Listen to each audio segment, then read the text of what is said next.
ዶክተር ቀኖክ መራ እባላለሁ። ጠቅላላ ሐኪም ነኝ። ጀርሞች የማይታዩ ሆነው በሰዎች አይን የማይታዩ ሆነው ነገር ግን ሁሉም ቦታ ሊኖሩ የሚችሉ ነገሮች ናቸው። እኛ ውስጥ በሆዳችን ውስጥ እንኳን ያለው ጀርም እንደ ሙሉ ሰውነታችን ካለን የኛ ሴሎች ቁጥራቸው በላይ የሆነ በጣም ለሰዎች የሚጠቅሙ ብዙ ጀርሞች አሉ። ጀርም ማለት በአይን የማይታዩ ነገር ግን ህይወት ያላቸው መራባት የሚችሉ ፍጥረታት ማለት ናቸው። እነዚህ ጀርሞች በእኛም በእንስሳትም በእጽዋትም መሬት ላይ አፈር ላይ የትም ቦታ ሊገኙ ይችላሉ።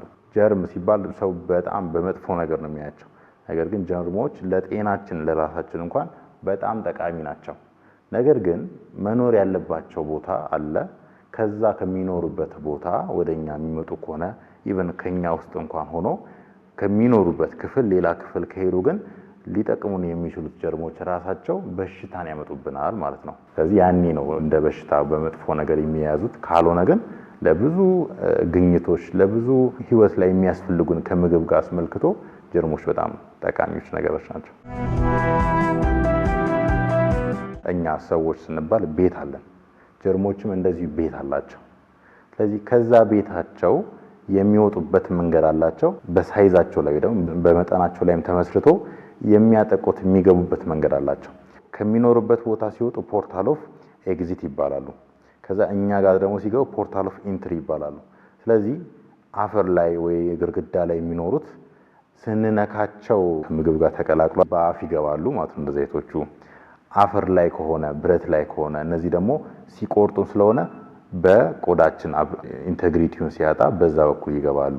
ጥቃቅን የሆኑት ደግሞ እንደዚሁም ሳባ ውስጥ የሚኖሩት እነዚህ ደግሞ ሰው ሲያስል ከድሮፕሌቱ ጋር ሊሆን ይችላል ወይ ደግሞ አየር ላይ ሊሆን ይችላል ተንሳፈው ሰው ሲተነፍስ አይደለም የሚገባው። እነዚህ ደግሞ ኤርቦርን ወይ ደግሞ በትንፋሽ የሚገቡ እንደዛ ይባላሉ።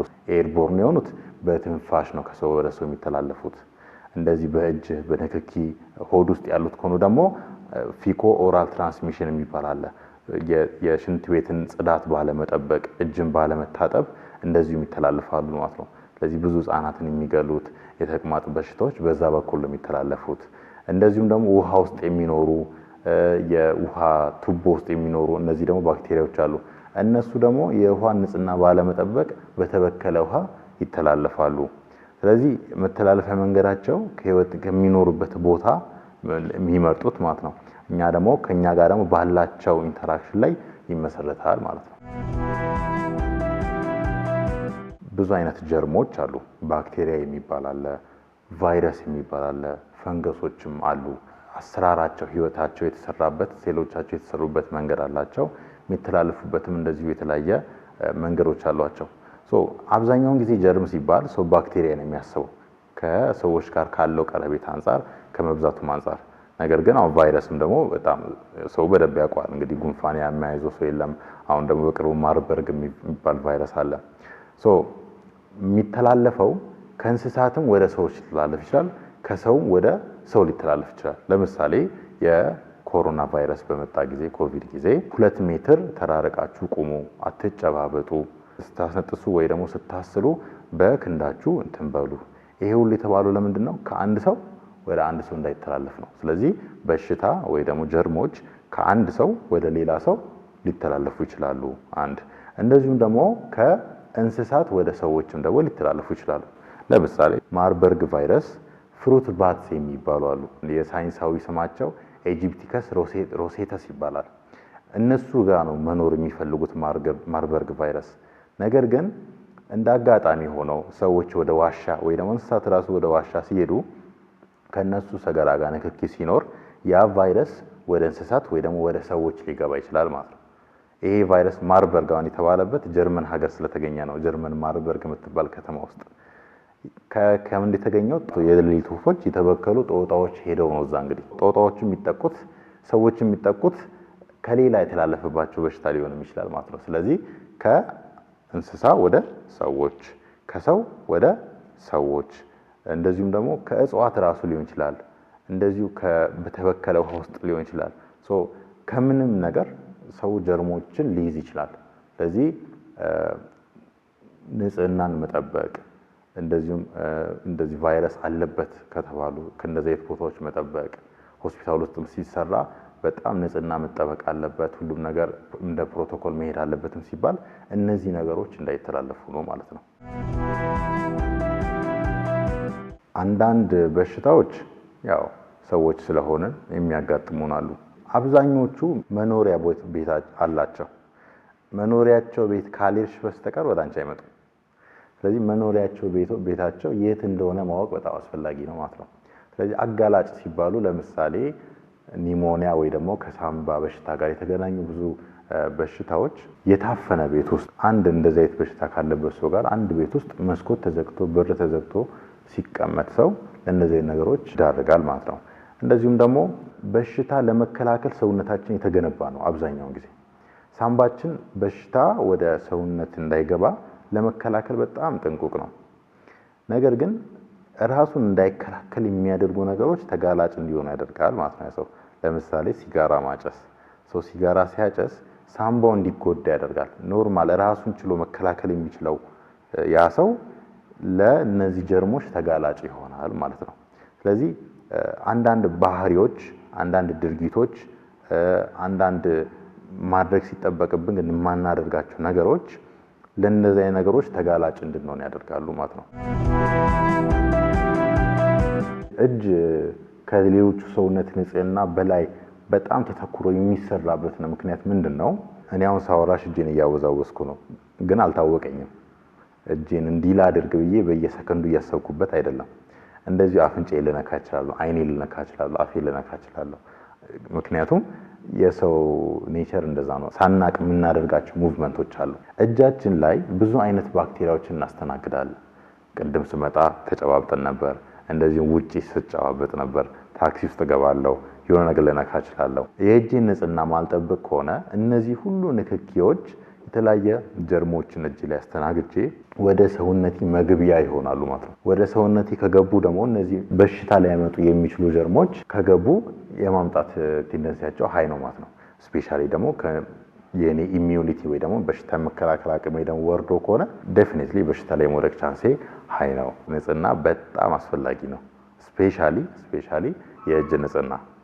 እነዚህ ነገሮች በጣም ህፃናት ላይ ወሽ ፕሮግራም ይባላል። እጅ መታጠብን ራሱን አችሎ እንዴት ሰው እጅ መታጠብ እንዳለበት፣ እጅ መታጠብ ምን ያህል ኢፌክት አለው የሚልን ነገር ፕሮግራም ተደርጎበት የሚሰራለ የተዋሲያን ጸረ ተዋሲያን መለመድ ትልቁ ምክንያትና ደግሞ እንደዚሁም ደግሞ ለወደፊትም እንዳይቀጥል ማድረግ የምንችልበት ትልቁ መንገድ ስፔሻሊ የእጅ ንጽህና መጠበቅ ነው ማለት ነው። የእጅ ንጽህና ሲባል ውሃ ዝም ብሎ አስነክቶ መሄድ ብቻ አይደለም።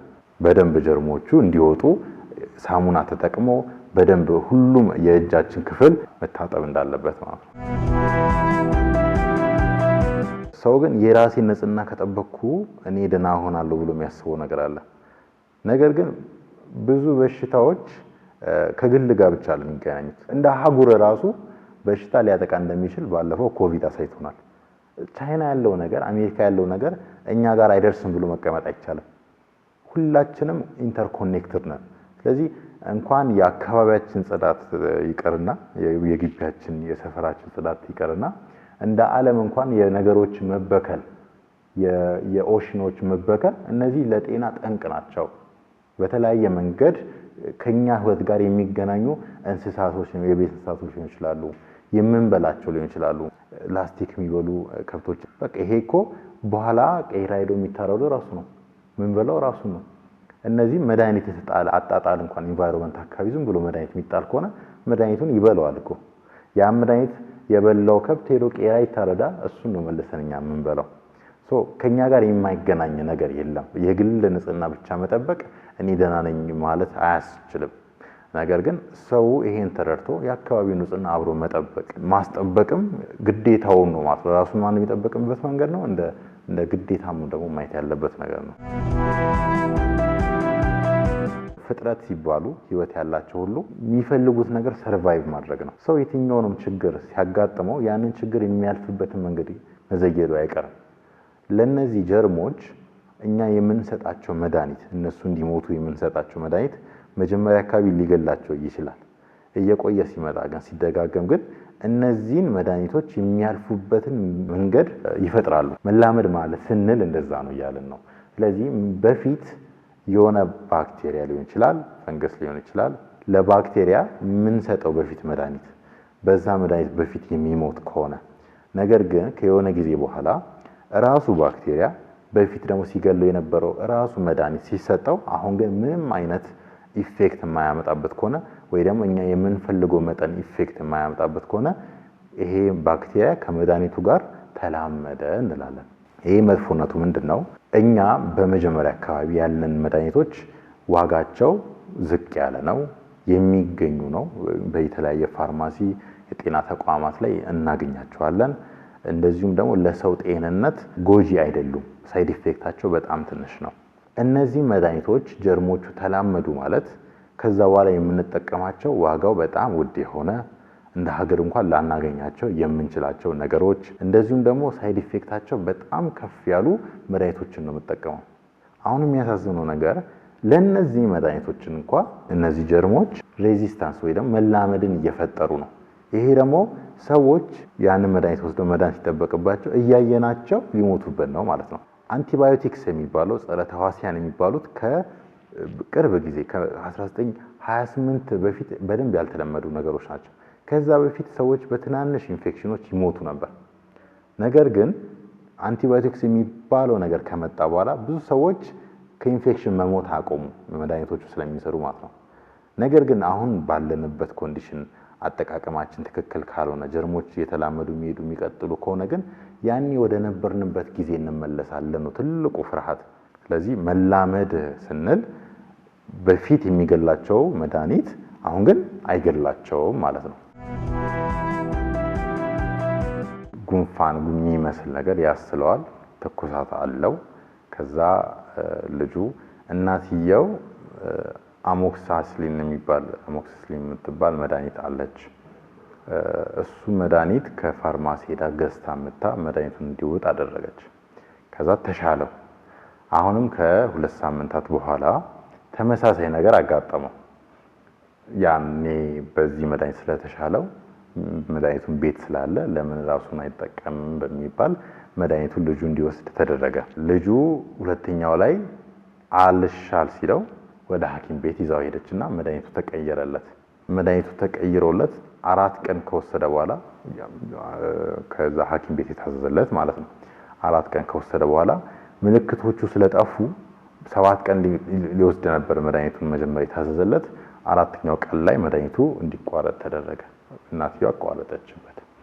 ያው ተሽሎታል በሚለው ሐሳብ ነው። ይሄ ልጅ ከ2 ወር በኋላ ሲመጣ በጣም ኒሞኒያ የሚባል በሽታ አለው። ሲቪር ኒሞኒያ የሚባል በሽታ አጋጥሞት ብዙ መድኃኒቶች እየተሰጠው ሊታዘዝ አልቻለም። ሐኪም ቤት ገብቶ አልጋ ያዘ።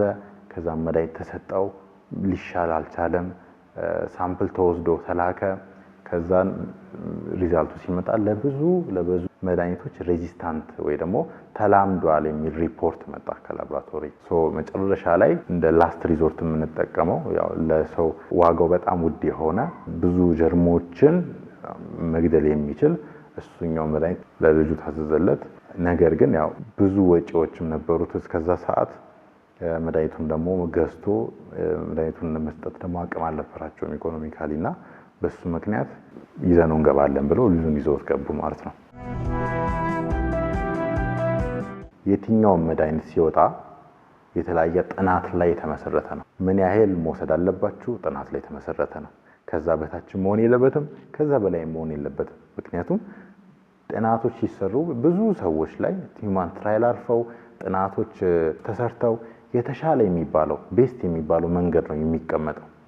ይሄ ደግሞ ስንት ቀን መውሰድ አለበት ለሚለው፣ በቀን ስንቴ መውሰድ አለበት የሚለው። ምክንያቱም በቀን 3 መድኃኒት መውሰድ አለብሽ ተብለሽ እንኳን በየ2 ሰዓቱ ወስደሽ የቀረውን ማትወስጂ ከሆነ አይቻልም እሱ ራሱ ማለት ነው። በቀን 3 ሲባል በቀን 2 ሲባል በየ12 ሰዓቱ ማለት ነው። በቀን 3 ሲባል በየ8 ሰዓቱ ማለት ነው። ይሄም ለምንድነው? አንድ ሰው መድኃኒቱን ውጦት ደም ውስጥ መቆየት የሚችለው መጠን ነው። ያ መጠን በደንብ ኢፌክቲቭ ሆኖ ጀርሞቹን የሚገልበት መጠን ካልተጠበቀ ጀርሞቹ አይሞቱም፣ መድኃኒቱ ግን ዝም ብሎ እየተወሰደ ነው ማለት ነው። እንደተባለው ስታንዳርዱን በጠበቀ ሪሰርች ላይ ጥናቶች ላይ በተመሰረቱ ሰዎች የማይወስዱ ከሆነ አንዱ ትልቅ የመላመድ መንስኤ እሱ ነው ማለት ነው። ሰዎች ይሄንን ነገር ሐኪም ቤት ሄደው አመመኝ ብለው ትኩሳት ሊሆን ይችላል፣ ሳል ሊሆን ይችላል፣ መድኃኒት ወስደው ከገቡ በኋላ ምናልባት ከ2 ቀን በኋላ ከ1 ቀን በኋላ ራሱ ሊሻላቸው ይችላል። ምልክቶቹ ጠፉ ማለት ጀርሞ ጠፍቷል ማለት አይደለም። እና እነሱ ዳንኩኝ ብለው ለ5 ለ7 ቀን መውሰድ የነበረባቸው መድኃኒት በ3 ቀን በ2 ቀን ያቆማሉ ማለት ነው። ይሄ ደግሞ ጀርሞ አልሞተም፣ የመላመድን ግን እድል ይሰጠዋል ለዛ ለሞተው ጀርም ማለት ነው። እንደዚሁም ደግሞ በቀን 2 3 መውሰድ ያለበትን አንዴ ብቻ ይወስዳል፣ ወይ ደግሞ ሰዓቱን ሳይጠብቅ ይወስዳል። ይሄ አንዱ ነው። መላመድ ግን በአንድ በሰዎች መድኃኒት መውሰድ አለመውሰድ ብቻ አይደለም። የእጽዋት ሰው አግሪካልቸር ላይ አጠቃቀማቸው ጸረ ተዋሲያንን ለነሱ መጠቀም፣ አኒማሎች ላይ አላስፈላጊ በሆነ መንገድ መጠቀም፣ እሱም ደግሞ በኋላ ተመልሶ የነዚህ ተዋሲያን መላመድ ያመጣና ወደ ሰዎች ተመልሰው ስለሚገቡ ስለምንበላ ስለምንመገባቸው ስለሚገቡ በኋላ ላይ ኢንፌክሽን ያመጡብንና እኛን ለነዚህ መድኃኒቶች እንዳይታዘዙ ያደርጋሉ ማለት ነው ስለሚላመዷቸው። መላመድ በጣም ብዙ መንገዶች አሉት። ዋና የሚባሉት ነገር ግን እንደ ስታንዳርድ በሆነ ሐኪም ባዘዘበት መንገድ አለመጠቀም፣ ራሳቸው ሄደው መድኃኒት ለራሳቸው ማዘዝ ከፋርማሲ ማለት ነው ለራሳቸው አዘው ለራሳቸው እየወሰዱ ከመጠቀም አንፃር በኋላ ላይ ግን እነዚህ መላመዶች እንዲበዙ እንዲበራከቱ ያደርጋል ማለት ነው። አሁን ከረንትሊ የኢትዮጵያ ጥናት በሚያሳየው ከ20,000 ሰው በላይ በዚህ ምክንያት ብቻ እየሞተ ነው። ጸረ ተዋሲያንን የተዋሲያን መላመድን በተመለከተ እሱን ብቻ በተመለከተ እየሞተ ነው። ከ85,000 ሰው በላይ ደግሞ ከዚህ ጋር በተገናኘ እየሞተ ነው። ምናልባት እንግዲህ ያው ሲስተማችን ፐርፌክት ስላልሆነ እነዚህ ዳታዎች እንኳን የበለጠ ቁጥሩ ከዚህ የበለጠ ሊኖር ይችላል የሚል ደግሞ ግምትም አለ። በዚህ አካሄዳችን ስንሄድ 2050 ላይ እስከ 10 ሚሊዮን ሞቶች በዚህ ምክንያታቸው የሚፈጠሩት ጉዳት ብቻ ደግሞ ሳይሆን ሞት እንኳን አለ ደግሞ እየበዛም ነው ትልቁ ችግር። ይሄ ደግሞ በጣም ሊያስፈራ የሚገባ ነው። በኋላ ደግሞ በዚህ አካሄድ ስንሄድ እነሱ የምንገልበት መድኃኒት የለንም፣ ተላመዱታ። ስለዚህ ለዝም ያለ ቆይታ ሆስፒታል ውስጥ ይቆያሉ። ጤናን በተመለከተ በጣም ትልቅ ጉዳት ወይ ሞርቢዲቲ የሚባል እነዚህ ነው ትልቅ ቁጥሩ ከፍተኛ የሆነ ሞርታሊቲን ያመጣል። በግለሰብም ሊሆን ይችላል እንደ ሀገርም እንደ ሀጉርም የሚያመጣ ችግሩ በጣም ትልቅ ነው። ከጤና አንፃር ነው። ኢኮኖሚ ኢምፓክቱ አለ፣ ሶሻል ኢምፓክቱ አለ።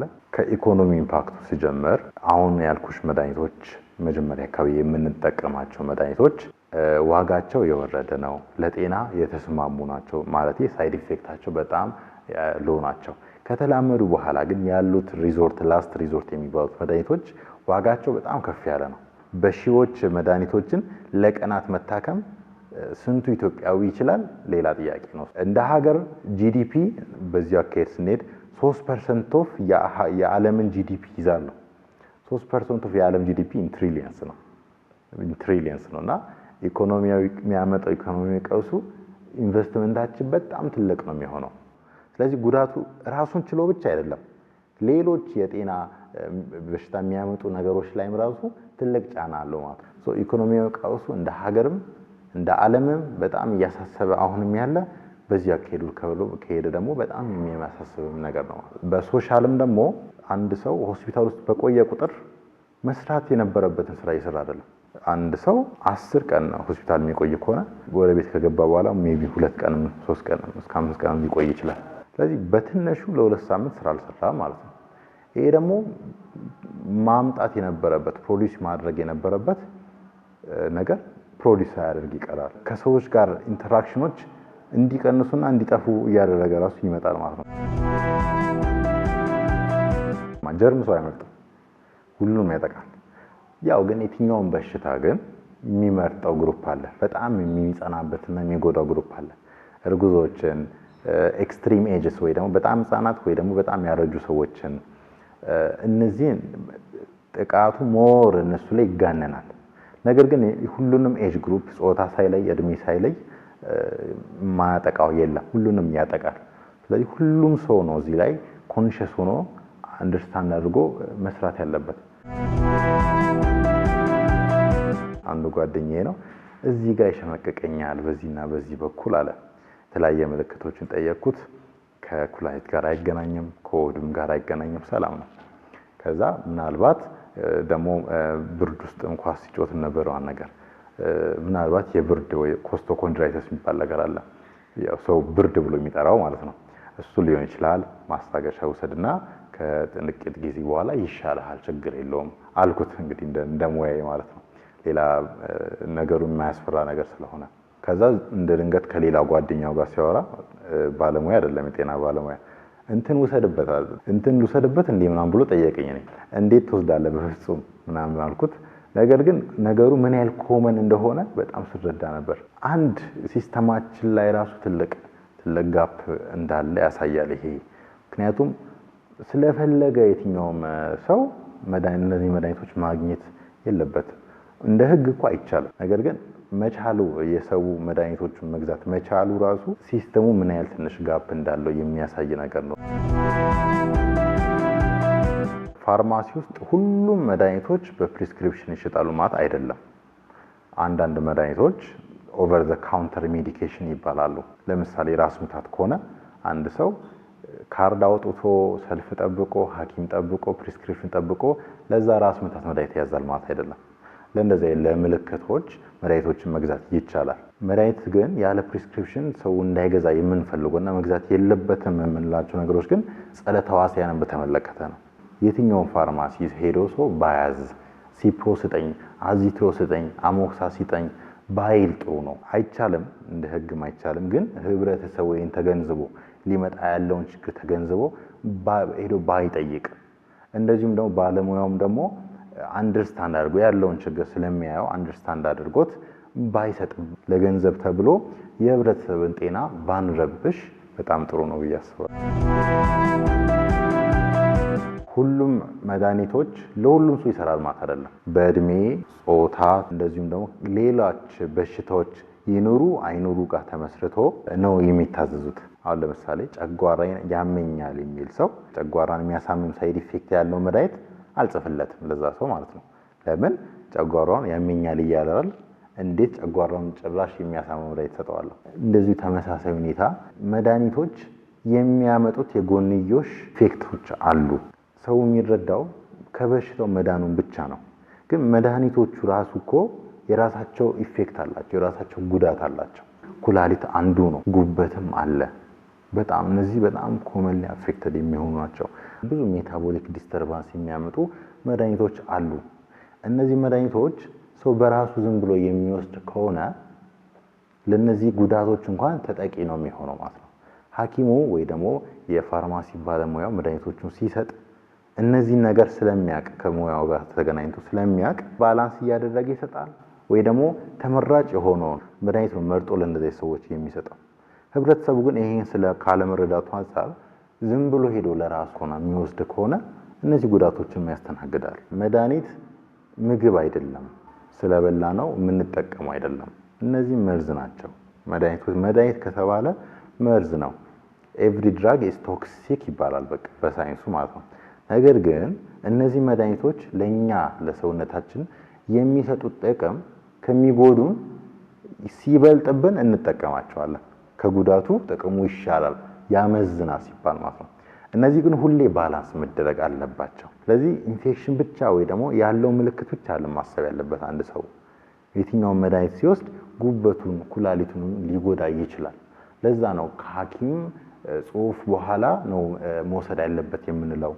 ባለሙያ ያለበት የባለሙያ ምክር ያለበት ነው መሆን ያለበት ብለን እናስበው ማለት ነው።